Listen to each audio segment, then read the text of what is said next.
And welcome everyone to another brand new episode of the MHRT Podcast. I'm your host, Mundungus Creevy, alongside my co-hosts, a 6'10", Mr. Boggins and Glenn Mile High Fiber Hauser. We are a fan-led Broncos-based podcast, and we do our absolute best to fill you in on all things Denver Broncos. We go live every Thursday at 7654 on YouTube, Facebook, and Twitch. Now, MHRT Season 2 starts September 2nd. And I got to tell you, there are a lot of changes coming to MHRT. New logos, new videos, new shows, new hosts are all ahead starting on September 2nd. So make sure you are gearing up and tuning in to MHRT by subscribing, sharing, commenting, and hitting that bell as we barrel head first into Season 2 of MHRT. Season now, I'm not doing Season 2. Joining us today, we have a Denver Broncos super fan plucked right out of the Denver Broncos Twitterverse. We have Bree, everybody. Hi, Bree. Hey. Welcome. We replaced you with Glenn. So Glenn left because I called him Mile High Fiber again, so he left. I get it. Scared him right out. I know. So I wouldn't say there was big news in Broncos country over the last couple of days. Just massive news. I heard the weather wasn't great. The weather wasn't great. So hi, Glenn. Oh, welcome, Glenn. We figured you got mad because I called you Mile High Fiber and everybody's hashtagging it in the comments. I had to run to the bathroom. So obviously the big news coming out of Broncos country. Teddy Bridgewater is named QB1, the starting quarterback for the Denver Broncos for this season. And Twitter has not been nice. The last day and a half. So I kind of want to do, since we're all Broncos fans and we're not like media personality, we don't have to be right. We can do whatever we want. So I kind of want to do like a breakdown of everything, like what our expectations are for Teddy, what our expectations are for Drew. Why did Teddy win? Why didn't Drew win? Where do we go from here? Just kind of a nice conversation about it. Obviously, there's probably going to be some arguments, but we want to keep it nice. We want to keep it friendly. We're all Broncos fans. We're all Broncos country, and we got to get behind the quarterback. That's the starting quarterback of the Denver Broncos. So with that, I have been scouring every single Denver Broncos podcast and news organization that I could think of to try to figure out what happened. Why do you guys believe that it was Bridgewater over Locke? You know what? I've been racking my brain over this question over the last, what has been 24 hours? Longer, it seems. Basically, I don't think it was simply because of his performance in Seattle, although I will say Bridgewater played a really good game. It was clean, even though everybody keeps saying it was more of a check down Charlie type of thing, which is fine. I mean, it's preseason. Nobody was really expecting him to, fire an 80, 90 something yard pass down the field. But it just seems to me like they're trying, the coaching staff anyway, is trying to go with, instead of seeing what can Drew Lock be the guy, as we've been saying for like the last a couple of months or so, that they're trying to maybe take a turn with veterancy. George Payton did pay up a pretty, not as much money as the Panthers did when they signed him to Carolina last year, but he did pony up a good amount of cash to get Bridgewater in here to Denver. So I believe that even though Drew Lock is now the number 2 quarterback, they could. I've also been hearing this, that they could do a switch like they do in New Orleans, where before it was Breeze and then Taysom Hill one play. They could do that, but I just don't see Pat Shurmur as being that type of offensive coordinator to switch in and out quarterbacks. Maybe on certain wildcat plays, I'll give it to him. I don't know. But it'll be interesting to see the type of dynamic Teddy Bridgewater will bring to this Broncos offense. Now, everybody keeps comparing his numbers to what he had in Carolina last year. And even though they were similar to Locke's, I believe that the coaching staff is trying to go with basically the experience that Bridgewater has accumulated in the league since he was in Minnesota, over trying to figure out what is in Drew Lock. Where we get the Drew Lock of last year, or could it be the new Drew Lock we haven't seen before? Yeah. Now I know that I was informed that Bree was a Lock fan. No hate on my part. I was told not to do that. So I wouldn't say I hate either one. But what is your take on why Teddy and not why Lock? Thank you for apologizing because I watched your guys' show before. I knew what was coming in. I'm a Lock supporter with you, Bree, so we're hurting all the same. Hurting. I mean, yesterday was like in a trance, in a daze, emotional. There's so many drafts in my unsent folder. That's basically, I'm not posting this because it's too much. He's getting on people's page. Listen here. Yeah, exactly.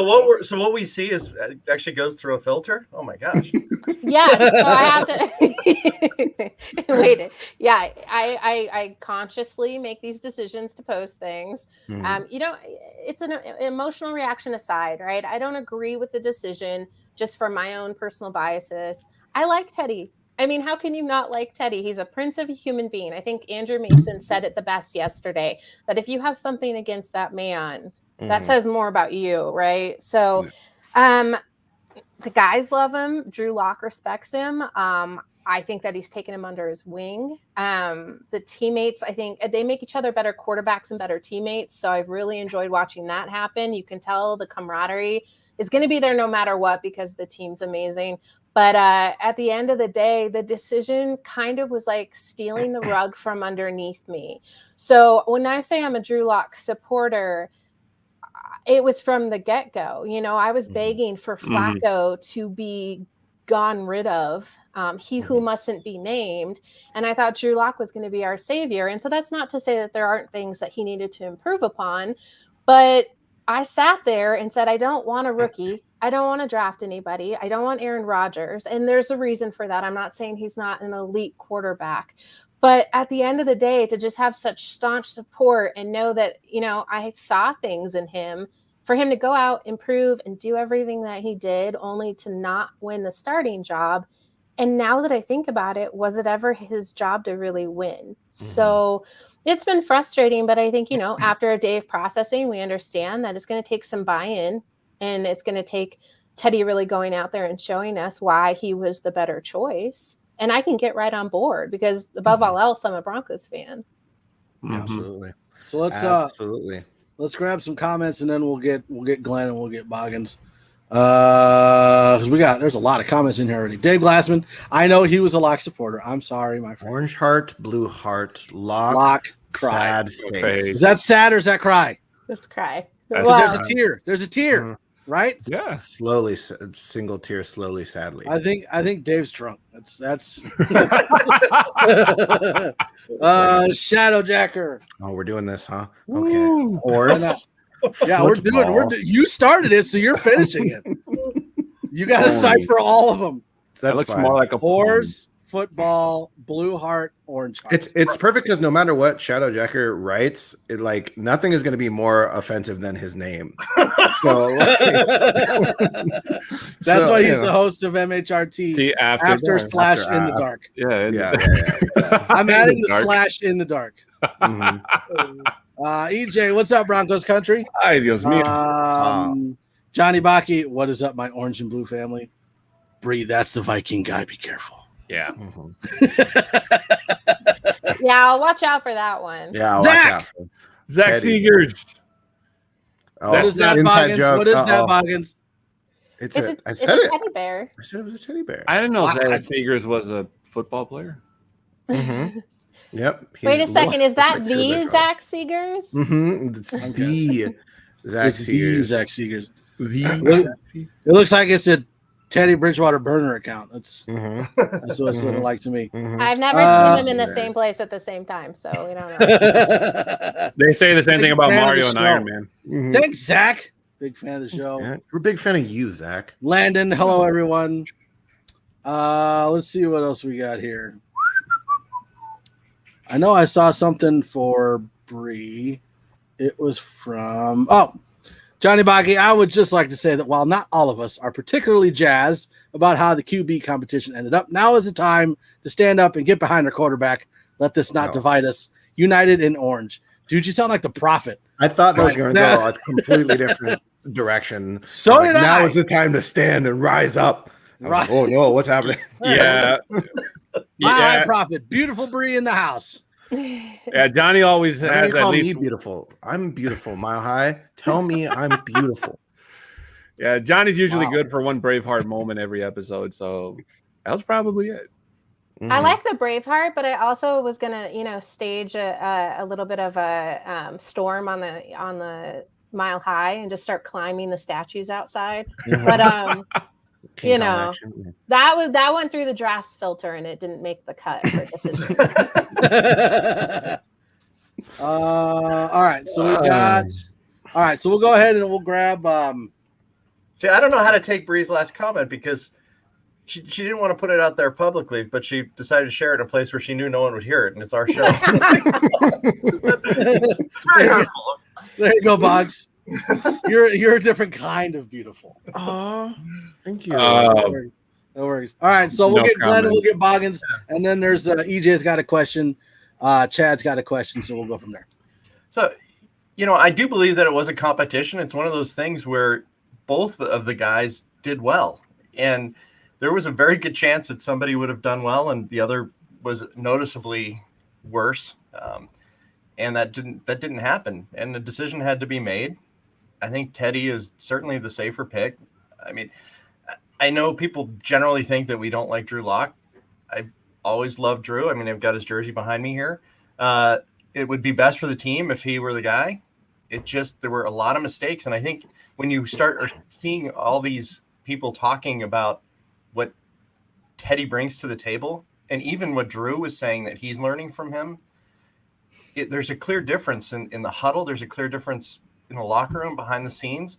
And, we all act like Teddy's 35 years old and been in the league for all this time. He's 28, but there's just such a gap in terms of the leadership. And I think that is really what pushed things over. And the fact that we have a backup that could jump in at any point, and I feel like we could win any game with either one of these guys. Yep. And this talent that surrounds it is pretty cool. I think I see big things. If you want a really good perspective, if you check out Ryan Edwards' first comments from Broncos Country Tonight last night, and he was doing the show by himself with Ben homesick, and Ben, we're thinking of you. Hope you get well soon. It's 20 minutes worth listening to because Ryan just puts everything into such good perspective and goes over why he believes Teddy was picked. I don't think the fix was in. I think that there was a real competition, and unfortunately, a lot of people are upset about it. But I think if we start out 4-0, 5-0, people are going to forget all about this, I think. Yeah. Yeah, I mean, I personally think that Teddy was brought in to be a safety net and to compete against Drew Lock. And I mean, to be frank, like Drew Lock's a big boy. There was obviously some things that the coaches saw that didn't make them comfortable enough in a time where they are potentially on the hot seat. Like if Teddy Bridgewater is your safe bet, that means they weren't comfortable with playing Drew Lock to be good enough to keep their job essentially and to win them games. I personally tweeted that I wanted Drew Lock because I want to run that engine I want to run that car into the dirt pretty much, right? I want to make sure that he is not it, because the Broncos haven't drafted a franchise quarterback ever. Like John Elway, we didn't draft him. Like Peyton Manning, you know what I mean? Like we haven't been able to re-sign a quarterback, and I wanted that more than anything, and I wanted to make sure. Now, that's not saying that Drew Lock can't potentially come back in at some point. It's maybe if Teddy, craps the bed or whatnot, or he gets injured, not saying we were hoping for that. Yeah, knock on wood. But it is an option, right? I don't think that it's been planned from the beginning that Fangio wanted this. I think it's always been like the safety net, like I said, but they went for Stafford and just to test the waters, and then the Lions countered with they wanted Drew, and Peyton said no, right? So they wanted to keep Drew. They had an opportunity to get Justin Fields. They had an opportunity to get Mac Jones. They even had an opportunity to trade up because they were closer than the Niners were to that third pick, and they didn't do it because they had Drew Lock.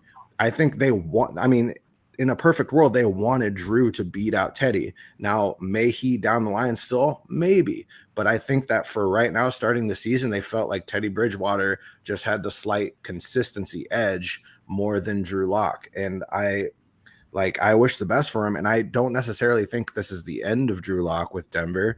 May it be? Yeah. But I guess, I mean, we'll see how everything goes. But with this roster that it is currently on the Denver Broncos, like, we have a ton of free agents left next year. We have to pay a bunch of people. They want to see what they can get out of this year with the coaches that are on the hot seat and this roster that might get torn up next year. Now is the time. And I don't think they had time to make sure that Drew is the guy. You know what I mean? They just wanted to see someone run the ship that they built. So I think that's kind of where we're at, but no disrespect to Drew Lock at all. Yeah. EJ jumping in with we all wanted Lock to be the starter, but Fangio felt Teddy was better overall when it came to accuracy, reading defenses, and being a vocal leader. There's another one. Teddy also had 2 receivers ahead over 1,000 yards last year in Carolina. He has better weapons in Denver and can do that again. Now I'm under the firm belief that, while us fans all kind of look at numbers and go, oh, well, Drew had the better preseason because his numbers were better. After scouring all of the Broncos info I could, it seems like there's a general consensus that this ended up coming down to bark, bark, bark, bark, bark, bark. Things that were happening in practice. So like missing line adjustments or missing a defensive read or, it seemed like the huddle was more focused and more energetic when Teddy was in there as opposed to Drew. So I think it just came down to like the small things. Obviously we know that Drew's got the bigger arm, but those little things add up. And I think that's what ended up tipping the scale. Plus, I mean, you look at it, and if you look at how Shermer and Fangio want the team to be, you want a really great defense that's supported by the offense by chewing clock and gaining yards and being safe with the ball and managing the game. And when you think about that quarterback, who do you think of? You think of Teddy. So it's not that I think that Locke isn't going to be a good quarterback. I don't think he's the right quarterback for what they're trying to do. And that's why they ended up going with Teddy. And if I could just play off of that just really quickly, is I think you're 100% right that Vic went with Teddy because of his ability to increase time of possession. He shortens the game at the time the defense is on the field, right? And then allows us to have a commitment to the run game if, defenses don't shimmy up on us. And it just maximizes our potential to score. And I hope that's the case, right? I hope that he has more touchdowns than he's ever had in a season. And I think he's capable with the weapons that he has on this offense. And all we really have to do is prevent the other team from scoring more than us. And I think with this scheme, we have that. We have that fit. So it makes sense when you puzzle it together like that. So Brady, you've been at training camp. What was it like watching the two of them practicing next to each other? What was that perspective? And I had seen it from a bunch of different angles in different days. So I was there a total of 4 days. I think, sorry, that comment just made me laugh. Completely derailed me. Yeah. I'm pretty good at that. Yeah. Levity to the situation. So I think it was interesting to see them both, right? So you can't really tell sometimes. You'll always kind of check with someone, who threw that, who tossed that, who checked that down, who fumbled that. So watching Drew and Teddy out there side by side, there was a lot of Brett Rippon that I wasn't, prepared for. And we're seeing a lot of his reps. And so I think real time, I was like, okay, well, who's getting the majority of snaps? And at the end of the day, George Stoya ends up saying it was even keel. Everyone got the same amount, but it feels kind of you're watching your guy, right? So was I watching a whole lot of Teddy? No, I was cheering on Drew because I'm a fan, right? I'm not having to report it out. So it was interesting to see them out there. And then you're always kind of guessing like, oh God, who bombed that, right? Who threw that 60-yard touchdown? And I know the narrative is like Teddy can't throw it that far, but he can, and he will. He'll drive it down the field. I just think more consistently he's going to be, 5 to 10 yards. No, I totally get that. Well, and it's like, so people are like, he's going to throw it 5-10 yards. Yeah, but it's not like when the receiver catches the ball, he just stops and drops. Like, they're going to keep running. So it's like he can check it down all he wants. It's called yards after catch. So, I mean, so let's say that Teddy throws the ball 35 times a game and he gets 30 completions and they each get 5 extra yards after he throws it. That's 150 yards right there, just in 5 extra yards after catch. So, I mean, it's not like, again, they're going to catch the ball and go, nope, I'm done, and just stop running. Like, that's not a thing. We have a ton of yak champions out there. Yeah. Absolutely. Yeah. Absolutely. And I tweeted that Teddy had like a 75-yard bomb at one point.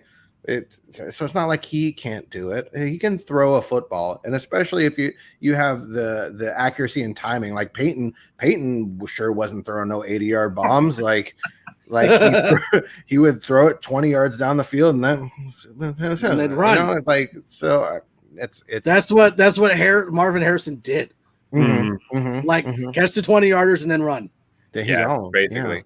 Dallas Clark, Reggie. Yeah. So I am seeing in here a couple of, like Teddy lukewarm water. How many comebacks has Teddy orchestrated? Listen, we're not going to run down either quarterback, so we're not doing that. We're not taking a negative light on either one. So if you want to have a constructive conversation about it, we'll do that. But we're not going to get into the mudslinging. We're not. Mm-hmm. No, and that's not fun for anybody, right? So you're at that point, you're still in the emotional atmosphere of your digression and your discussion, and I don't think that that's all well and good, right? But I mean, you can feel however you want. I'm never going to take that away from people. Mm-hmm. That's what the Twitter feed is for, right? Throw it out there. People mute you if they want to. I'll mute Mr. Boggins again. It's all good, right? Mm-hmm. So that's always fun. No, but I think it's really important too. And Tim Jenkins put out something. Can't remember if it was this morning or last night. It's all running together. But Teddy B's performance for the Saints. And I think that's really important to note that with the recency bias that people are comparing that, like, well, all he does is steady Teddy throwing it 5 to 10 yards, which I know I quoted, but it was an easy one. Mm-hmm. To watch that, it kind of gives an emphasis on it's going to be okay. And that's just me trying to be optimistic and saying, he has the propensity to do it. And I don't think that necessarily he can't. And I think it was an easy narrative, which he can change and really start to build off this base that he's more than that. And that as a complete package, we should be looking forward to it. Well, Carolina is a situation also is kind of a wash for me because like Joe Brady was in his first year offensive coordinator. Teddy Bridgewater was in his first year with that system. And apparently Joe Brady barely ran red zone during practices or 2-minute drills. So like, it seemed like there was definitely some disconnect there in general. So I kind of used that Carolina like stint as kind of a wash for sure. Yeah. I just want to say that basically one of the comments that I read about this whole when they were talking about it on the sports show, at least on Undisputed today, was I think it was Skip Bayless bringing up the fact that when John Elway was our GM, about how many quarterbacks he had to go through trying to find the guy to replace Peyton Manning after the Broncos won in 2015. And that's the one misconception that I've always had when people make that comparison, that just because a player, even somebody as famous as John Elway was and as great as he was as the Duke of Denver, that just because they played a certain position, when they retire and then they go and join some part of a football organization, that automatically makes them a whisperer. Like John Elway can just go and sniff out whoever the best quarterback is of a certain draft, and that's obviously not true.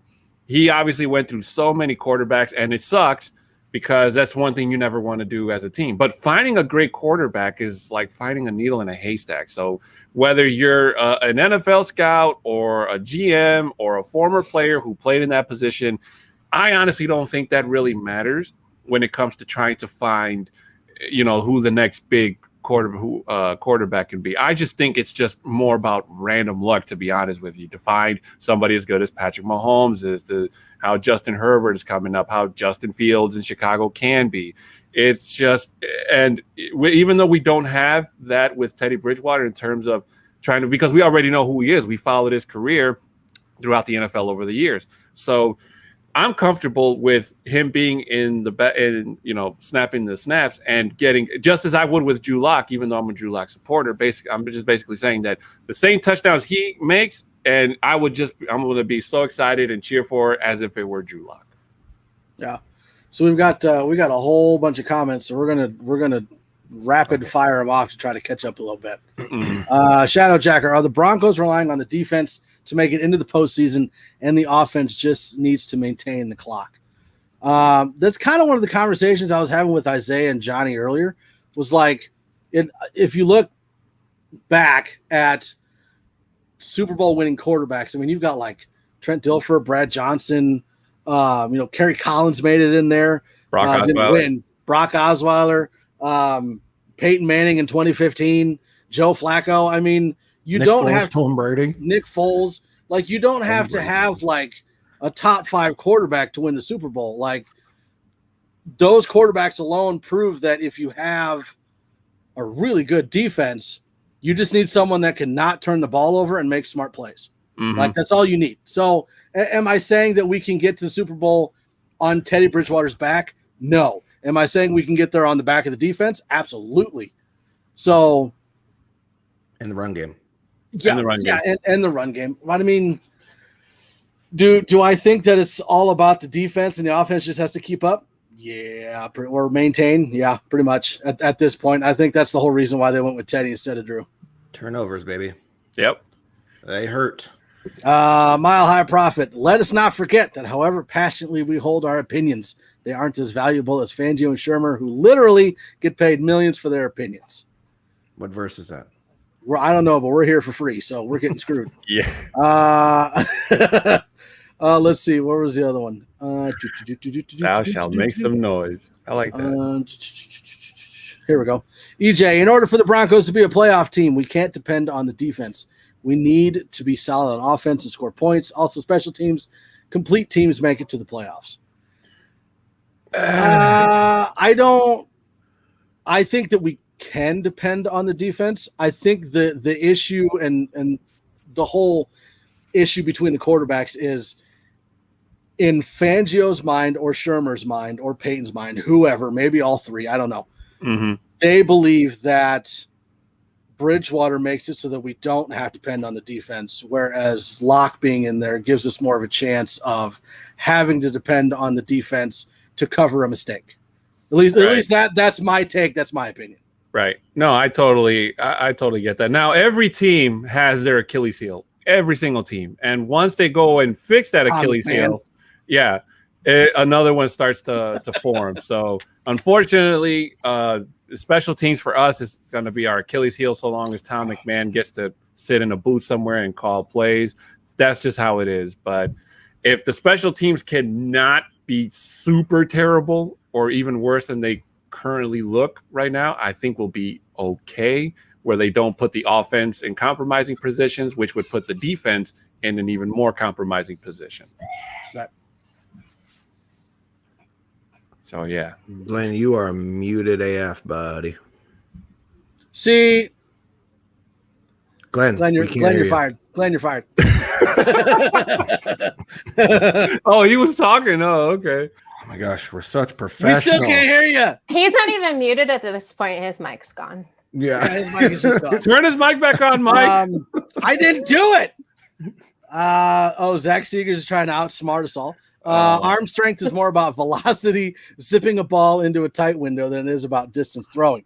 Teddy can certainly loft a bomb up for Hamler and company to run under with his timing accuracy. And again, I think we talked about this a couple podcasts ago. It's not that he can't throw the ball; it's he chooses not to unless it's not as big of a risk. Mhm. Like that the Hamler throw the lock throw to Hamler, that 80-yard bomb. Yeah. He was wide open. Like that is a safe throw if you can throw it that far. And Teddy doesn't have lock heat, but he has he can still zip it a little bit. Like that corner pass to Saubert. Yeah. That was a tight window. That was in there. I mean, it's timing, baby. Yeah. And to be honest with you, Teddy Bridgewater is the last person you need to tell just how fast KJ Hamler is, because I'm pretty sure up until he came to Denver, he still had nightmares about how he torched that Carolina defense last year. So Bridgewater knows. So Bree, can everyone hear me now? All right. Yay! Yeah. So week 3. I'm already boring. So week 3, Teddy runs out on the field for the first time. What happens? What's the stadium vibe? You're talking about this Saturday, right? No, I'm talking about. Well, it could be this Saturday. I mean, this because he is playing. But I'm talking about for regular season. Week 3, he's the third week starter. What's the vibe? Depends on his performance. I think it depends if you're 2-0 or not. Yeah, did you like how I sighed? Yeah. Well, okay, so I need a 48-hour window to come up with a response. So I think, it's week 3. Let's say we've beaten the 2 previous that we know we're going to, right? So I think, okay, so we're on to, week 3 is the Jets, right? Yep. That is the home opener. We're excited to be back. So the vibe's going to be immaculate anyways, because we want to be there. We haven't been there for a long time. So I'm trying to put myself in my seat and think when he takes the field, as long as he had performed through the last 2 games and we won, right? It's not all about, but people tend to stop being so grumpy when we're winning. And if we're 2-0 going into the 3rd game, I think you get excitement, and I think you get passion, and I think you get a team rallying around their team they haven't been able to see play, with a quarterback who's been named, and there's no longer some discrepancy. And as long as he's been doing what he did in the preseason and specifically Seattle, I think it's going to be exciting. Yeah. Mm-hmm. Now, do you wear a jersey to the games? And if so, which player? Dress in all black, just in mourning. A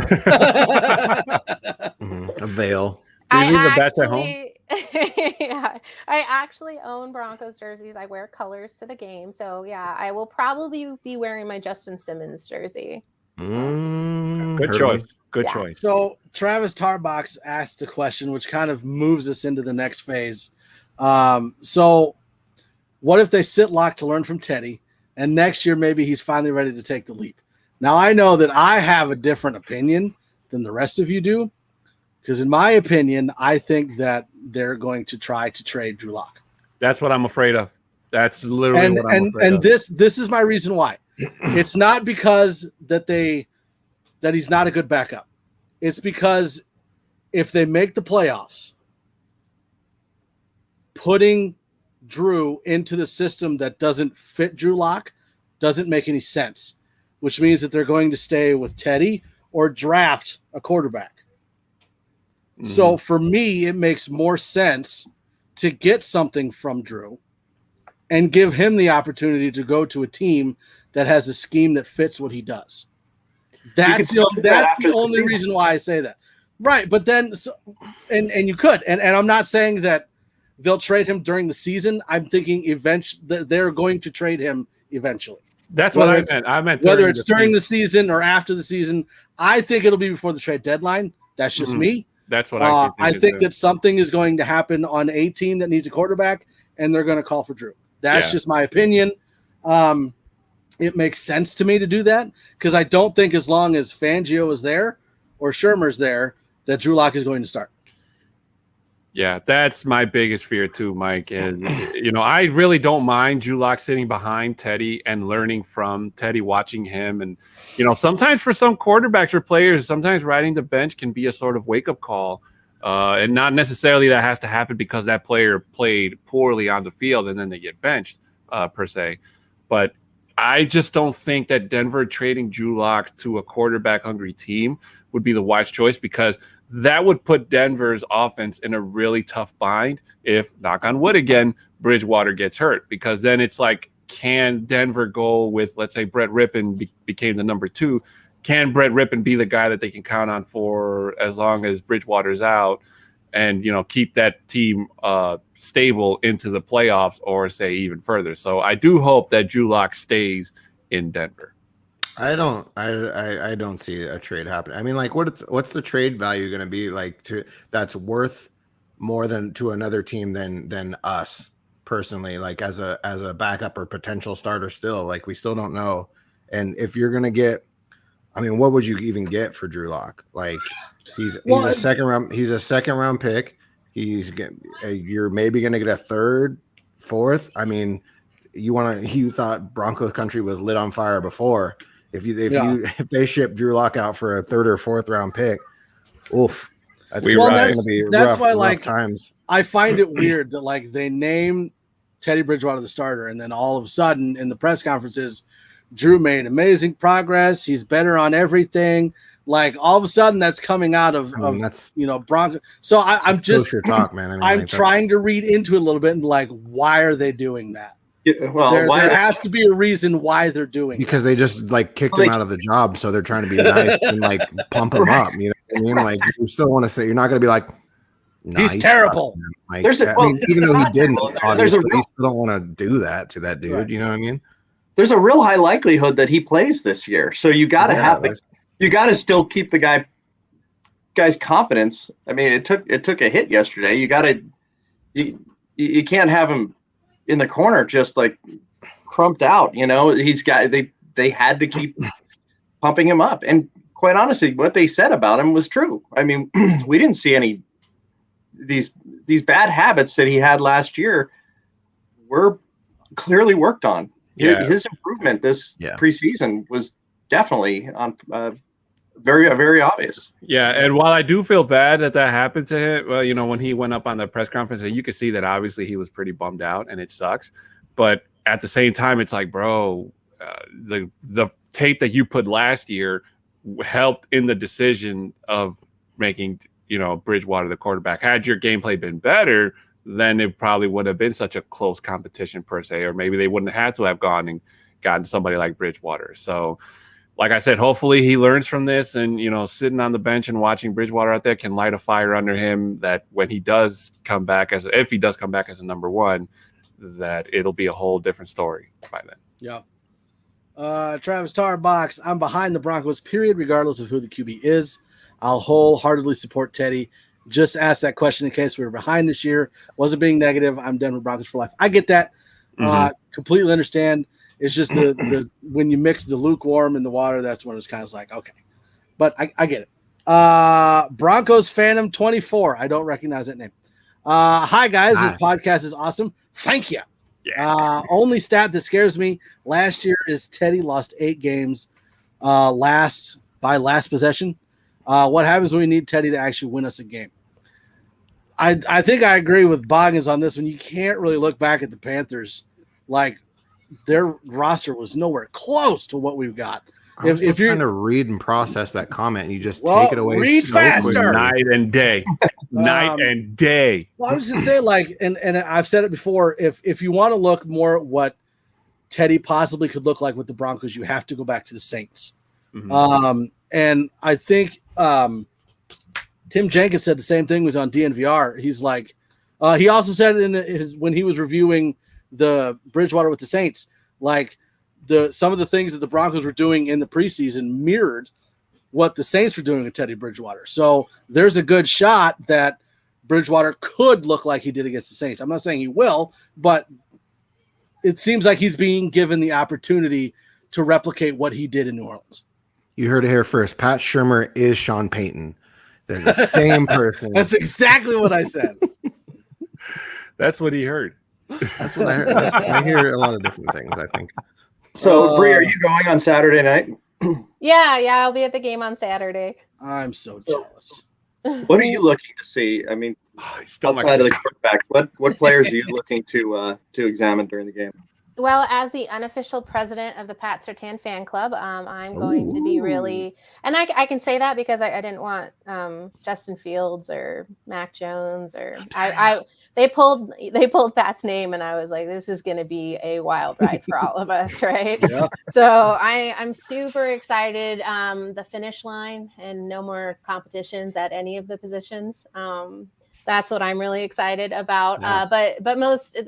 I could go on and on about Pat Surtain, right? Everybody on the team, all his coaches, everyone's just talking about how much of a gem, a stud. I've seen him out on the field, and that dude is a grown-ass man. I'm sorry about that. But it's all good. That was a hyphen, it's all good. Everybody says it. yeah, exactly. And peer pressure. That's what you do. That's what you chalk that up to. Yeah. Exactly. You know what's going to happen is Mike's going to edit it and it's going to say Mundungus is a grown ass man. I didn't even think about that. I'm going to do it now. There's a drop that will live on forever. No, that's good. But how huge is he in person? Massive. He's a big man. Like, he is broad. Like, when you're talking about professional athletes, football players, basketball, they're big people, right? He is grown out, filled out, like his presence on the field, I think, is what just kind of shocks you. You're like, there he is, who's that guy?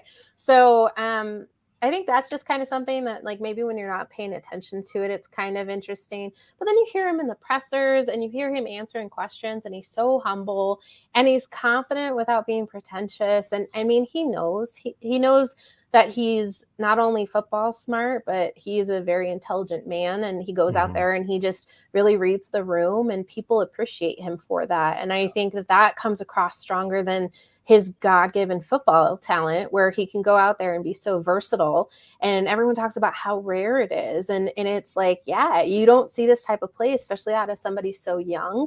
And I think that's what it just makes, it gets me excited, it gets me jazzed up. And I think that's what I'm looking forward to see Saturday, is obviously him get some reps. I don't know how many. But also James Palmer, is reporting Cortland Sutton's going to see snaps. So I'm really excited about that. And I know he is too. So I think those are my two things where I'm like really putting up high on my list. Tall and humble. Yeah, we're a really dying breed. I was mainly just mad at the fact that Fangio made me a liar, because I was like, Surtain isn't really a scheme fit for the Broncos. And then Fangio, during a press conference, was like, when we're looking for a cornerback, you don't really look for, like, if you focus too much on the scheme, then you'll never pick the best player. And I was like, man, why you gotta do that to me like that? Screw you, Fangio. EJ's got a question for Bree. Who is your favorite current Bronco player and retired Bronco player? Say Tebow. On the spot. Simmons. I would have to say, it's probably Justin Simmons right now. And it's hard. It's hard for me to pick favorite players. I don't buy a whole lot of jerseys. The only jerseys I've ever owned, were either given to me or whatever. So I had Peyton, I had John Lynch. They're retired. They're probably my favorite ones. I love John Elway. Like, don't get me wrong or anything. Me too. Don't ever mention Team Tebow around me again. And you mean the greatest quarterback the Broncos have ever had? You mean ever. That Team Tebow? Yeah, I still Tebow sometimes, so you gotta. That was a magical moment at Mile High. No, it was a great moment. It was, but current player, I would say Justin.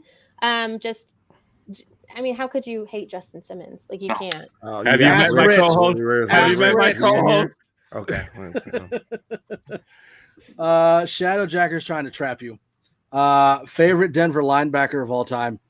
Please, and there's only one that you can pick. Mike is obsessed with a certain one. And okay, well, just give me the answer, because I'm not going to play your games. I don't know that. John Mobley is the correct answer. Wait till the end of the show. You're going to hate that question. John Mobley is the correct answer. Okay. All right, I'm writing it down. I'm not. Yeah. When Bree said that, she was speaking for all of us, quite honestly. And honestly, that's a tough question, because there's so many good linebackers you've got. It also depends on, are you talking like middle linebacker? Or are you talking like outside? Outside. You got Miller, you got Chubb, you've got DeMarcus Ware, you've got Doomerville. There's Al Wilson. There's so many good ones. So, but there is only one correct answer. Josh Watson. Yeah, Josh Watson. Dude, what about Jonathan Cooper? Honey Bear.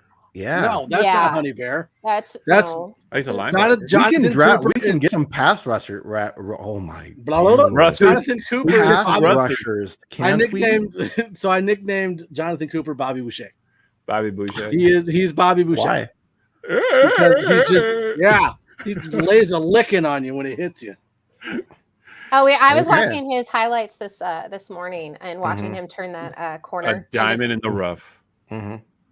Yeah, That's a what that diamond. man is. Yeah, absolutely. It was just really impressive because when you're watching the game live, are you necessarily scoping angles that they're taking? Yeah. But yeah, that was really impressive. So I was excited to see more of him.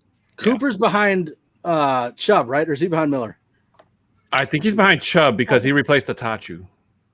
Yeah, I think. Well, And I then think they swap around. Yeah. I mean, Tuskas is still there too, so they Yeah, kind of so, just I mean, like flip flop. and I'm not saying that He's like behind Chubb. Sorry. Yeah. okay, I'm not saying that like Miller's going to leave, but are we looking at a Reed Cooper backfield?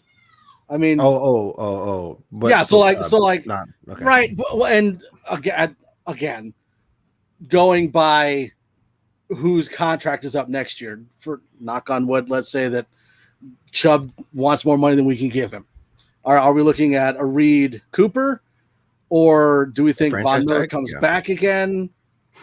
I mean, are we going to have both? Is it going to turn out to be like a I would. who's the one that left to go to the Bucks? Oh, Why was I thinking Milwaukee? Was yeah. that was weird. Shaquille Barrett. Yeah. Shaquille Shaquille. Is it going to Shaq be? Barrett. I heard you. Is it going to be a Shaq Barrett kind of situation again, where we're losing Reed or losing Cooper? Maybe. Bree, But Bree. Listen, I know how to fight. I'll throw some elbows. yeah, do it. So yeah, I think definitely you could see that even potentially with Von Miller. I mean, this year is kind of a prove it again, and I know he wants to stay here, and I want him to stay here, and like all of the above. But there's a chance, and someone's going to have to step in, and I think he's a great match if that's what happens. But then if he's not, then what do we do, right? So Yeah. I think it's a testament to this roster that we are so deep and we have so many options that now you're coming to really super difficult across every position. So you're going to have to make some choices. With him in general, I think he could step in and do it. Obviously, he still has to play a couple games, but Mhm. it looks good. Can't you picture our practice squad just being just the most attractive buffet for other teams just to come in and grab all this? I mean, the depth is insane. That's why it scares me if they put Mintz on there, because I think we're going to need him in the future, and he'll be gone instantly if we put him on the practice squad. Mhm. Yeah, I just don't think they're expecting like a 7th round pick, or was Cooper a 7th? Yeah, he was. Yeah. I don't think they were expecting him to like play so well early. I mean, especially with his heart condition and his development, and so potentially he could be the future. I just don't think it was Thibaut. I don't think it was planned out that way. I was still thinking that tackle and edge were going to be our number one needs in the draft this in 2022. So Donatel mentioned Cooper today. He was asked about him, and I mean, they pretty much confirmed that the guy's going to make the team. But he lit up when he was talking about Jonathan Cooper. This guy is an absolute favorite amongst these players and coaches. And if you want to see a cool video, when he got drafted, the neighborhood kids went to his house to congratulate him.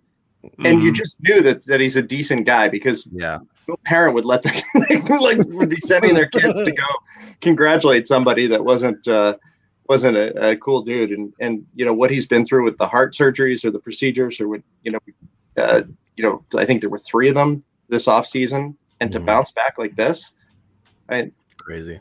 It's awesome. Yeah. And I think the DNVR guys were kind of talking about that today, not related, but I think in general, it's really worth noting is that giving Broncos country something to kind of really look forward to and get behind and cheer for and believe in, and all of those important buzzwords that we kind of like push aside when we're arguing in the off season is really important. That like his story in general, or just that feel good, I want to root for this guy to do the best thing possible, not only because he's an upstanding human being, but because he can ball out. Like that's exciting. Yeah, agreed. I like that it's been very important in the organization to draft potentially like good people, like Cortland Sutton, Justin Simmons, Jonathan Cooper. Like they just seem like good dudes. Now I know Garrett had some issues coming out, but like he's still a good dude as well, and I think they can figure that out. And I just like the continual good dudes. Hashtag good dudes. I've said it enough. Hashtag. They're drafting a lot of captains, I think. I think that's one of the deciding factors for some of these guys too.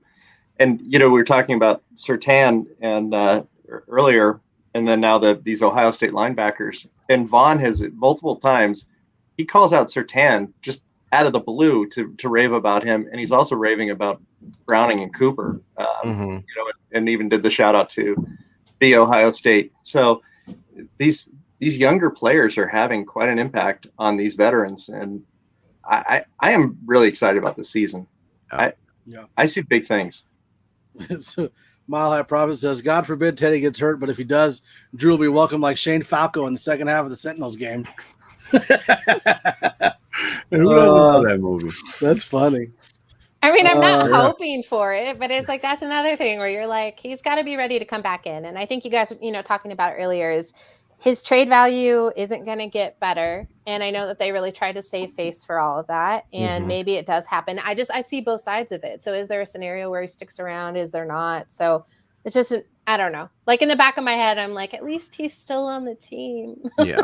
Absolutely. Well, and I think that's where a lot of Broncos country is getting kind of divided, is like, you feel like you have to run down one quarterback in order to support the other one. And it's not even close to the case. Like, you can think good things of both quarterbacks. Like, you just have to trust that the people that were put in place to make that decision is making the right decision. And if they don't, that's when the coach gets fired. So I'm not saying that the coaches are going to stick around. I'm not saying that they won't stick around, but we're now going to find out if it's going to work. Yeah. And you see a lot of people like blaming specifically Vic, or just blaming Shermer, or you're not going to sit there and tell me that Vic didn't make the pick with the approval of Shermer, the approval of Peyton, the approval of Ellis. We know that there were conversations with players that were had. So it's not just Vic. Like, Vic isn't like the blame everything on him guy. Like, it was approved. It went through all the channels. Yeah. On that same vein, how do you guys feel about them both seeing playing time on Saturday? I didn't think that they were going to start the starters. Yeah, me neither. That was a surprise. But that's because I'm used to 4 preseason games, and on the last one, they usually don't play the starters because you don't want them to get hurt. I didn't think they were going to play them. Boggins told me that it might be like a quarter. Maybe just a drive. I heard a chunk. That's what I think Fangio said. A chunk. Was his. Well, but I guess technically with Teddy Bridgewater, one drive is a chunk. So, Bridgewater joke.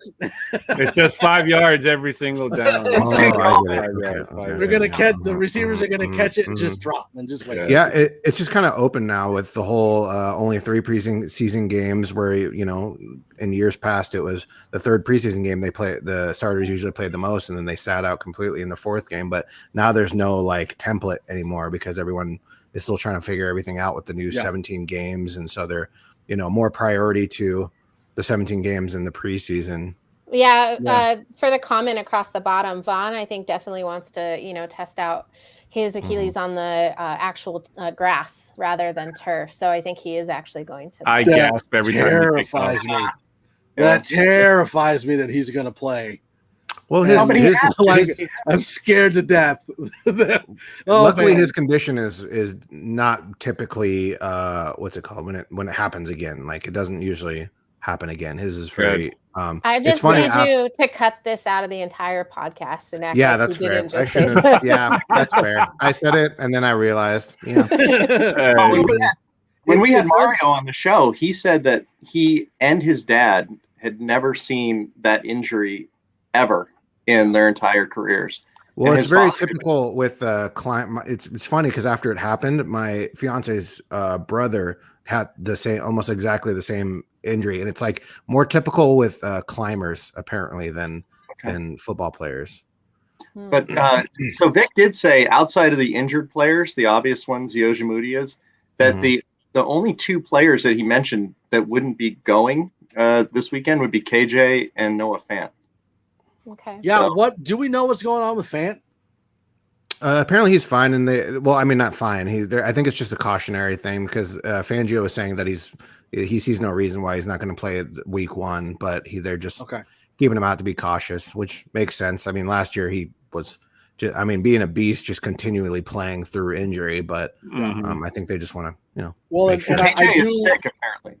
Yeah, but it's not Non-COVID COVID related, sick. yeah. It's just sick.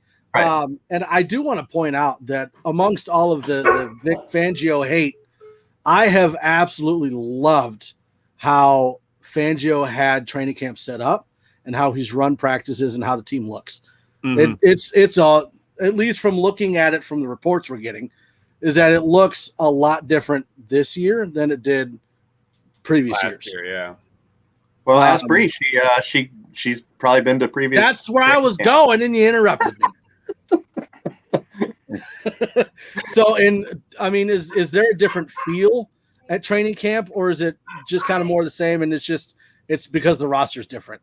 So I've heard that it is different. I actually haven't been to training camp until this year, and then I went just insane about it. So what I've been hearing is, that it is a lot different. The only thing that's missing, is a DJ. And I say that absolutely sarcastically, so don't ever take anything that I say seriously. But there's a different feel, and I think that it's not enough for some people who would like to complain and whine about everything all of the time. But I do think that you see a different aspect to the camp in itself and how they run it and how they broadcast what they're doing and how the players respond to it. And I think this year does feel a lot different than last year, and maybe not specifically to training camp. I think someone else could probably answer that more appropriately, but the vibe out there is pretty good. I know that he wasn't a huge warm-up music guy either, and that changed too, if anybody's interested in that report, because I've gone ahead and cornered that market, as Zach likes to say. I'm telling you right now, somebody's going to be out there going, they played the wrong music, and that's why Drew didn't win the starting job. That's what it was. That's Teddy's favorite song. That's what Bree just said. Mark it down. Throw it on Twitter. Yeah, it was definitely just immediately after he gets like this. But no, you look at it and people were getting all worked up because it was lackadaisical and there just wasn't any energy. And then we won our preseason, and granted it's preseason games, but we won our preseason games like 63-9. So eat it, people. Yeah, exactly. There's a very specific corner of the Twitter sphere that's going to try to tell you that it was, lack of passion and nobody was punching each other in the face. And, I have no propensity for violence, but didn't Chubb get with Cushenberry in the face? It was Bowles Bowles and Chubb, and it happened. Right, but Chubb swung and missed, right? I didn't see any swings. May have been just they were really handsy. And I testosterone. Yeah. And then they got into another one yesterday or today. The other day before yesterday. Day before. I feel like it's just what happens when you're like rushing against each other consistently. I mean, there's going to be some plays that you thought maybe you're dirtier than others, and you're going to get mad at each other. I was going to say, like, you've got a potential number 1 left tackle going against a potential top 5, pass rusher. So I'm not 5. I don't want to be like number 1 because you got Miller on the other side. So I'm going to go top 5 and be good safe. Either way, Mike. It sounds good either way. Chubb was number 40 on the top 100. Top 10. I said top 5. Leave me alone. 7. I can dream. Okay. Zach Seegers, Bree and gang. What Bronco is most likely to get their first All-Pro or Pro Bowl nod? Ooh. I've got one in mind, but I'm gonna let you guys go first so I don't steal it. Okay, it's silent. So I'm gonna go with Bulls. I was still thinking. I want to say Patrick You took Surtain. too long. I want to say Patrick Surtain because there's something about that guy that I really, really like. And I'm pretty sure that in these next couple of games, he's going to go out there and make a name for himself. So my pick is Patrick Surtain. Did you say Pro Bowl and All-Pro or All-Pro? Or Pro Bowl. Okay. Yeah, okay, it was okay. or All-Pro or Pro Bowl. Or both. You can make both, right? Technically, yeah. One's more of a popularity contest than the other. Yeah, but he wasn't Pro Bowl, Zach. So eat it. Aha. Oh, Jesus. Has Bryce Callahan made one? Oh, he's been second team All-Pro, Yeah. I think. Yeah. I think, okay. As a Bear, I think. I think Simmons will be first team All-Pro this year. I could see that. We're not answering Zach's question here. We're not doing What? I did. These people have done these things before. And Jerry Jeudy, I could see making the Pro Bowl. Oh, Jerry Jeudy might be. Ooh. Yeah. So He might Judy, be- I think, is going to blow out all of his yards that they have him Mhm. set for prop bets, and I think that that's that was going to kind of be mine if I could think straight. Is that I think Judy is going to definitely is just going to do everything that you're anticipating him to do, but at a higher momentum. Yeah. Well, thinking straight is not a prerequisite for being on the show. Yeah. Well, I've been looking at you fools for an hour, so Absolutely. Wow. Absolutely. Shelby Harris is also probably another one that I might think of as far as probably not Pro Bowl because I don't think his name is as popular. But Travis said Draymond Jones. That's a good one. Oh, that's a good one too. a lot I of can see people are that. high. A lot of people are high on Jones. Oh, there was a pause. I there. thought you were going. Oh, there was a yeah. pause. There was a pause. I A was lot of about people to are say I high. haven't had my edible yet, but Wait for it. Wait for it. Maybe that's why I can't. Shadowjacker win projection for the season, Bree. I have them right now currently sitting at 10 wins. So Fair. I couldn't cut them down to the 9. I think they are going to go over regardless. I had them Mhm. flirting with 11. And I want to think that they don't lose twice to the Chargers. So maybe that's kind of it's in there. And again, this is me kind of thinking through, okay, logistically, what's my fan prediction and what's my okay, I've gone through the game, seeing what's going to happen. I'm going with 10. I feel good about 10. So what's the record against the Chiefs, though? Losing both. Wow. I mean, it's fair. I just and that's a need to be right? Like Yeah. in the optimistic spectrum of I'm really gung-ho about this defense, and I don't think we're going to see a roster like this in the next couple of years. I think this is better than 2015. There's a possibility. It's just the unknown foreseeable kind of wild card is Patrick Mahomes. And if we can't stop him, I don't know if we can outscore him. And so that's kind of just the only thing I'm looking forward to proving myself wrong and being like, wow, I didn't see that coming. Yeah. There's a good opportunity because it is the last game of the season. The 17th game, and there's a possibility if they are if they are already playoff bound that Mahomes could. Some of the Wouldn't it be awesome for that game to mean something? Oh, like just something. I want it to mean something, and us just to take it away from them. That's all I want. You and me both. Dave Glassman wants to know Bree's Twitter handle. We can put it up there. I didn't put it in my username, did I? I know we don't. I don't think any of us have it. Oh, hold on. Because I don't actually exist. I'm just in the it's her name twice. Bree, did you just Boggins just tried to step on your turf? He was basically suggesting that the Broncos could steal the souls of the Chiefs at the in that last game. Yeah. Oh, It was a deep cut, but sure, yeah. It was a deep joke. Yeah. I can't believe I glossed over that. I think I mean, it's literally in my bio. I'm so sorry. Yeah, I hope they do. And honestly, yeah, I miss such the best joke. I was hoping you were going to sneak it in there, but you snuck it in there. Absolutely. Yeah. I just Yeah. want to take everything from them. That's all. 20-0. There's nobody on our schedule we can't beat. I think 20-0. we had it at 12, right? 12-5. That's what we ended up coming at. By accident, yeah. Because we kept going through and like, actually, they'll beat them. Actually, we can beat them. Actually, yeah, they suck too. I'm sticking with 12-5. That's what I'm going with. The game I had trouble with, that I wasn't really sure if they were going to win or lose. What was Steelers. Yeah, the Steelers and the Browns. No, not the Browns. The Browns are potentially scary, depending on which Browns you get. Right. Mm-hmm. Plus, I mean, we saw a really good Browns team after OBJ went down, so we don't even really know what they're going to look like with it. Yeah. So the Browns could be scary. I think the Ravens was the one that was. I mean, it's early enough in the season. They're a really good team. We think we're a really good team. So it's kind of like I wouldn't necessarily say a trap game, but the closest thing to it. I'm not ready to see Derek Wolfe again. I'm predicting though. I'm predicting right now. Everyone write it down. I think we get the Ravens. I don't think.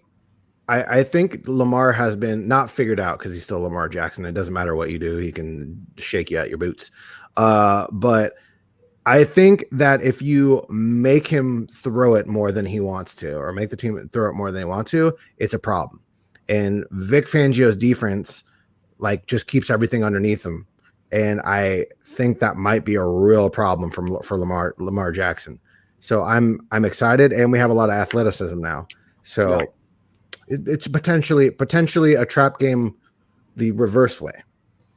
Well, and I think we came up with the Broncos splitting with the Chiefs because of how bad the Chiefs played in the Super Bowl with a really good defense. Our defense. That was a blueprint if there was ever one. With how well our defense potentially could play. Mm-hmm. I mean, we could go 2-0 against the Chiefs, but I think we had them splitting 1-1. We were a score away the last game, and then an interception was thrown. Yeah. Landon 2-1 Broncos. If that's the first 3 games, let me know who you think we're losing to. The Giants, the Jags, or the Jets. I definitely think we're going 3-0. Please don't say the Jets. No, I can see us being 3-0. I honestly can. That is Jaguars. You got to kick them out of the house.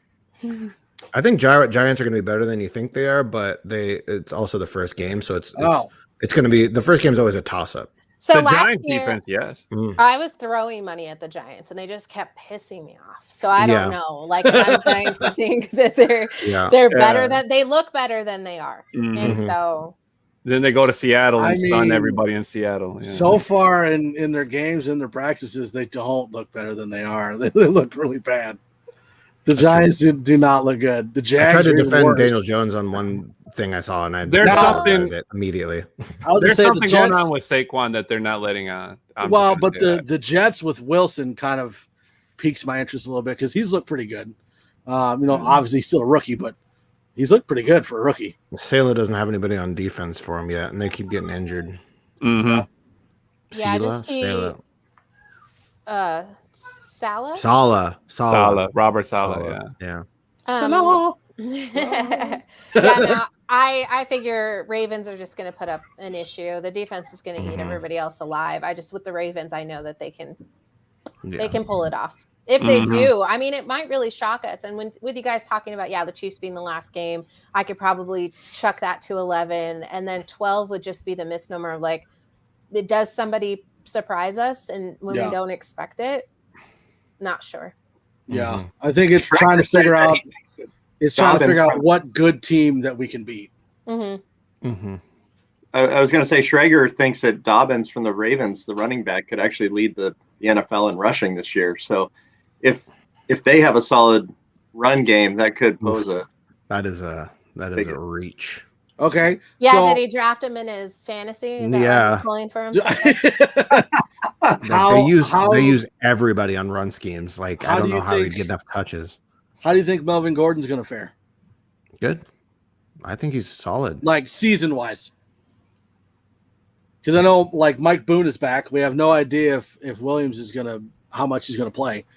I mean, obviously we're hoping he doesn't have a fumble problem again, but I mean, do we see him breaking 1,000 yards? It's gonna be tough with Javonte. Yeah, I agree. Yeah. And it's going to be a committee. Yeah, Albright said last week, it was shocking actually, that before Boone went down, he thought that Boone was going to be the second running back on the depth chart with Williams as the third. And that really kind of shocked me. I didn't even consider that being a possibility. I just think it's an experience thing, though. Like they don't have to rush Javonte into anything. You know what I mean? They have good veteran running backs, but between Gordon and Boone already, I don't think they have to force Javonte into anything. But man, is it another option that's potentially the future after Melvin is probably gone next year. Right, and that's what I was going to get to. Is I don't know if he's going to be you have to get the other guys the yards, because I don't think he's going to be around. And yeah, Javonte Williams is a bully out there. I mean, he is a tank, and he is just he's not getting stopped. And so, do I think Gordon has 1,000 yards? No, because I think I think you can split those reps. Yeah. I don't see George Payton paying him another $18 million like Elway did. I honestly don't see that. And I love Gordon. I think he's great. Yeah, but if you're getting the same results cheaper, I also wouldn't be surprised if he tries to pat stat dyslexia. Stat pad as much as possible. I mean, with last year him running out of bounds, I was just like, what are you doing, bro? And it just seems like he at least has it in the back of his mind that he might not be in Denver in the following year, and so he might do things occasionally that might not be the greatest idea, that are just trying to pad his stats. Whew. That's tough to say. Stat his pads. Status pads. So looking at the schedule, even though we haven't really seen everyone yet, is there a trap game that you see on that schedule? Like thinking we're going in and we're just going to blow it out and we end up losing. Oh. Right. Because I know that like initially we had thought, it'd be the season opener with the Giants, because we have no idea what we're seeing from the Giants that's different from last year.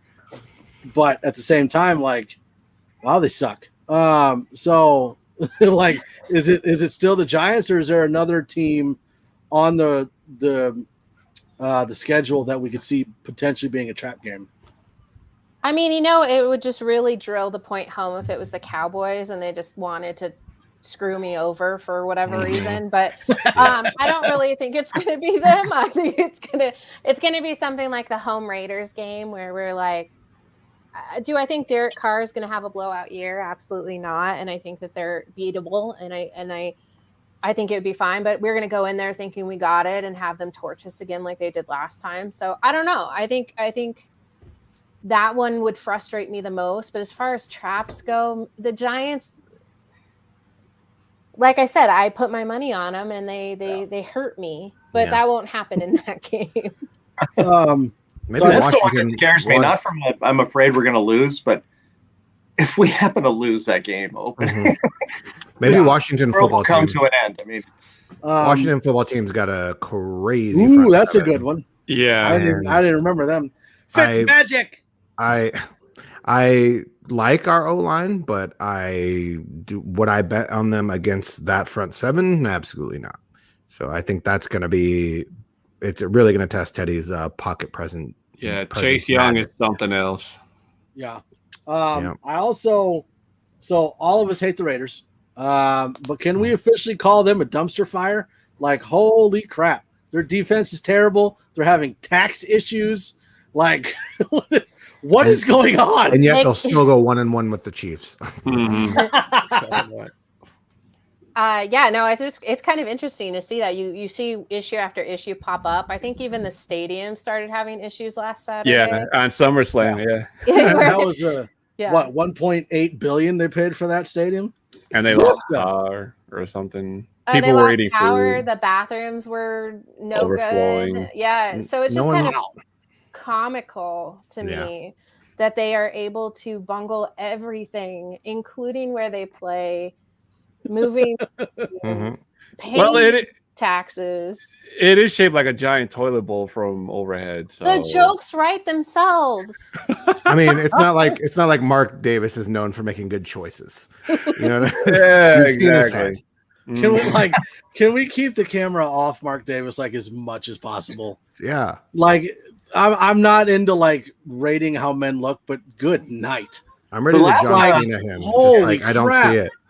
The last Super Bowl that Mark Davis saw was the one used for his haircut. Oh, that's bad.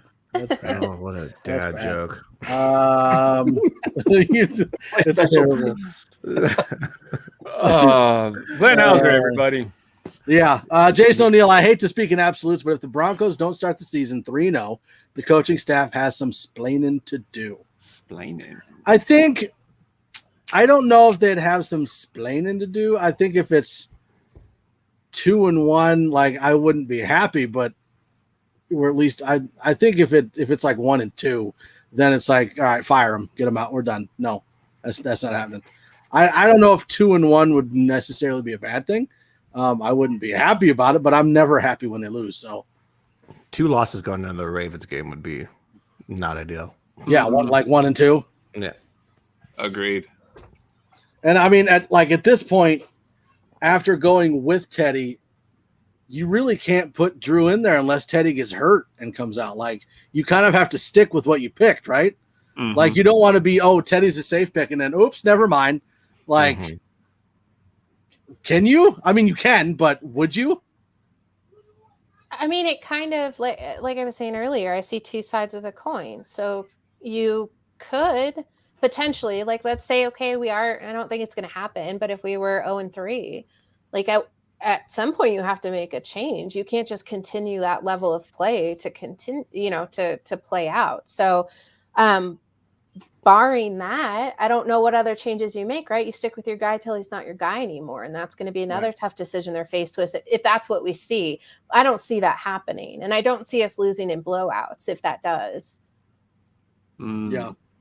He had another one. With the announcement that Teddy will take the reins, will this be a slow and steady wins the race, or will there be a points deficiency? I don't know where everybody's getting this like Teddy can still sling it a bit. Like, it's not like it's going to be the most boring thing you've ever seen in your life. He's not Joe Flacco. Like, Teddy Bridgewater is not Joe Flacco or Case Keenum. Was that Salbert throw exciting? Because it was exciting to me. Like, that was a great throw. It was exciting. No, the Judy throw is the best one that he's made that we've seen. On the fourth down? Yeah. But my concern with that, and I made it, me trying to bring levity to the situation was like, yeah, we're going to score a total of 9 touchdowns and 7 interceptions. But the thing is, it's like, this is where I'm muted, Bree. Wow. A person can dream, Boggins. A person can dream. But you guys are sick of me. You're like, never again.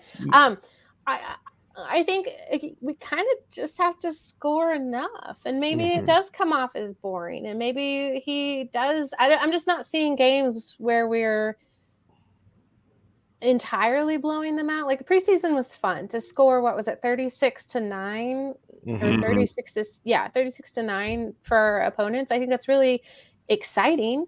But is it the level of play you're going to see in the regular season? Probably not. It's going to level out. It's going to drop off, and I don't know where I was going with that, but as long as we're scoring more and we're keeping them from scoring, that's all that really matters. Yeah. It might be by 3 points. It might be McManus out there doing what he does best, right? Being money. Exactly. Absolutely. All right. Johnny's posted this thing 3 times, so I'm just going to read it. Any fan that can't get behind a player simply because the player they like didn't get picked for the starting job is 10-ply. That one's for you, Bree. That one is for me. That's a Letterkenny quote. So he's trying to drop some knowledge on the chat. Yeah, it's just soft. So any yeah, 10-ply. That's probably because I wasn't following you. I don't know what that. Yeah, I didn't get it either. That's my bad. Johnny's a weird dude. It was your first mistake and your second mistake because it was both accounts. That's my bad. That's my bad. I had Boggins following you for me. Yeah, he was a sleeper agent. Yeah, pretty much. Him and Yeah. Glenn. Glenn came along eventually. Undercover. I've been on let's see here. the Bree train for a long, long time. Hey, I just got on, so I'm waiting for this train to move. Wow. Here for an hour and 20 minutes. You Jiminy. What does that even mean? Jeff Green, that's another name I haven't seen very often. High praise for Hey, Trinity Jeff. Benson today. Does he make the roster? Hi, I know Jeff. Hi, Jeff. Trinity Benson has to make the roster. Yeah. That man's story and coming in and earning his spot through training camp, and not only coming in and impressing, not only the media and the fans a little bit, Mhm. being like, who's this guy? Like, he has gone out there and just lit it up every single time. So I don't see how you don't, and you don't. I mean, I don't want to see him on the Mhm. practice squad. Yeah. He's just too good. Again, I mean, yeah. is there anyone that's even close to taking the spot from Benson at this point? I mean, you're looking at Not Cleveland. what? Spencer, Cleveland, Williams. Yeah. Am I missing somebody? Hinton. Hinton. So Hinton, yeah, no, you're gonna. So I've got wide receivers. Yeah, I see. I know. Sutton, Judy, Hamler, Benson, Patrick Williams, and so Yeah. I don't see Cleveland staying. I know there's been talk about Spencer probably not Mhm. staying on the team, which is. I don't like it, but what are you gonna do? Like, you can only take so many, and Mm-hmm. Tim it was, Patrick's the wild cards. I don't know what's gonna happen with him. It was Albright last week that was saying that he was thinking 5 wide receivers or 6. No. He said 6. Definitely Six at or- least 6. Yeah, Yeah. 6 or 7 DBs and or wide receivers was his prediction. So if we're looking at Patrick, Judy, Sutton, Hamler, and then we're looking at Spencer and Benson. No, Seth Williams and Benson. Williams I and don't- Benson. Yes. All 3 Williams for me are like, light it up, put them on the roster. Don't even think about it. Let's go. Mhm. So then are they Spencer's putting? too much of a one-trick pony? You need to be versatile, and I think Are he did not make himself valuable as a receiver in his entire time here in Denver. So that's a problem, and it's going to cost him with this kind of depth. I Mhm. don't they think there's putting- any chance Cleveland isn't on the practice squad. I think he has more sentimental value than he does out on the market as well. So I think he'll clear waivers and he'll just end up back on the practice squad. But So I'm really excited about Trinity Benson because I remember 2 years ago, one of my friends, she had mentioned she went to school with a guy named Trinity Benson. He's like, he's on the Broncos, and I had no idea who she was talking about. So I had to deep look on the roster to find this dude who was currently on the practice squad. And then sure enough, I keep texting her like, yo, your boy. So if it's not Spencer, are they putting Benson on kick return and punt return?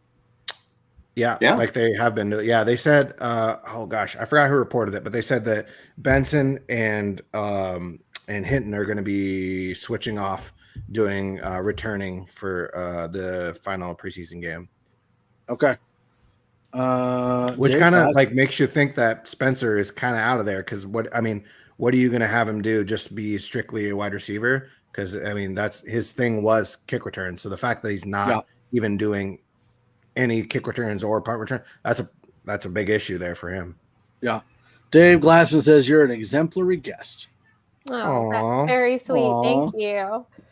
They'll never should- have me back again, but I'll get your $20 is in the mail, Dave. Thank you. You should check and see if he's following you too and call him out. So it has been about an hour and 25. I know we went a little long, but it was a big topic day. Yeah. And we had to kind of talk it Mhm. out. But we do Absolutely. want to thank everyone for joining us, especially Bree. We want to thank you so much for joining us on the podcast today. If you want people to follow you and find you, where do you want them to follow you or find you at? And I'm not talking home address, like Twitter, Facebook, whatever. Just Yeah, follow no, the bat. just follow the bat and I'll just, turn into one and then I'll go home. But at Bree0322, which, I should really change to like Bree NFL at this point, but Mhm. I never got around to it. Absolutely. You can come follow me over there. It's a lot of fun, having my sense of humor. So don't ever take anything I say seriously. I threaten violence a lot. It's all good. Well, again, You're new it was very exciting to have you on. I appreciate you coming on. Yeah, absolutely. Awesome. And we also want to make sure that everyone tunes in on Saturday at 8:05 Central Standard Time for the Broncos versus the Rams home game. And before he even put this comment, I was saying that everyone needs to head over to the pregame tailgate with the Mile High Prophet. And he threw it out there. Bree and anyone else, please join me at the Fired Up Tailgate in Lot C, just outside of Gate 10. Normally, the United and Orange fire truck is what to look for, but it won't be there on Saturday. So please join the Mile High Prophet at the Fired Up Tailgate in Lot C, just outside of Gate 10 at the tailgate party for the Rams and the Broncos. I'll be there, so come say hi. Just don't sneak up on me. Just a whisper. But it's okay. It's okay if you're following her on Twitter, though. You can sneak up, whisper. Yeah. Yeah, that's what the black button is for. Yes. Now, we do want to remind everyone that season 2 of MHRT, now it has been newly minted, the MHRT Network. We're changing to a network. We're not professional, but it's the only name that we could think of because we're not that smart. So we went with network. It's like and by CBS, we, but I not. mean me. And that's going to start September 2nd. And with it comes some major changes, new logos, new videos, new times, new days, new shows, new members, and there's more. I think. Is there more? I don't know.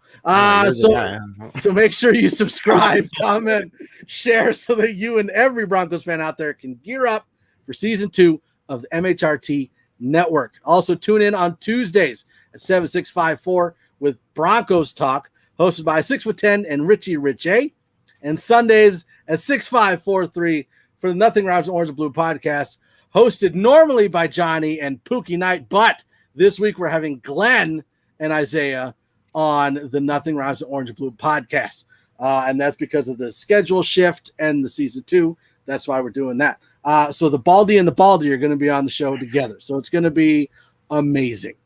Double D Baldy. Now, we've had every guest on the show do this except one, and that's because he was in his Porsche and he couldn't do it while he was driving. You could have made him do it. We could have, but he went out like 20. Did you want to do it in the middle of the podcast? And you did it with some tongs, if I remember correctly. The pinchers. Oh, I should have found that. So Wait, I what don't. do I have to do? So I don't know if you've ever heard of the Mile High Five, but what it is you put your hands straight out and we say Mile High Five, and then you clap above your head.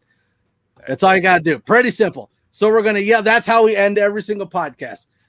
So we're gonna end it with that. So everybody get ready, get your arms out. Mile High Five.